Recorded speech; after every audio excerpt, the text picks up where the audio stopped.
Hello friends, আপনারা সবাই কেমন আছেন? দেখুন, এটা হচ্ছে ইয়েলো কালারের তরমুজ। মানে সামাইন অনেক দিন ধরেই বলছিল যে ইয়েলো কালারের আমাকে একটা তরমুজ এনে দেবে।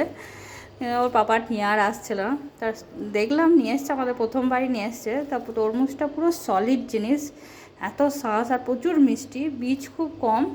আর এর খোসাটা দেখুন এত পাতলা, মানে শশার মতনই প্রায় পাতলা, আর প্রচুর নরম, খেতে খুব টেস্ট। সমরকে তো এক ডিব্বা ভরে দিয়েছি, আর সায়ন বাড়ি এসে দেখে একদম তো লাফাতে লাগবে পুরো, মানে পুরো লাফাবে। যাই হোক, ওর খুব আনন্দ হবে, পছন্দের জিনিস আনলেও প্রচুর আনন্দ পায়, সব বাচ্চারাই করে।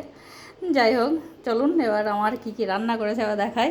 আজকে আমাদের রান্না হয়েছে ভিন্ডি দিয়ে, আলু দিয়ে, আর কি বলে ঝিঙে দিয়ে, মাছ দিয়ে ঝোল।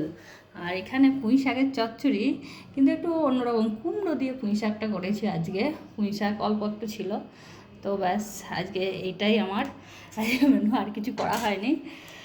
চলুন, আপনারা সবাই ভালো থাকবেন, আর গরম গরম ভাতটা আছি। যাই হোক, ভালো থাকবেন, সুস্থ থাকবেন, বাই।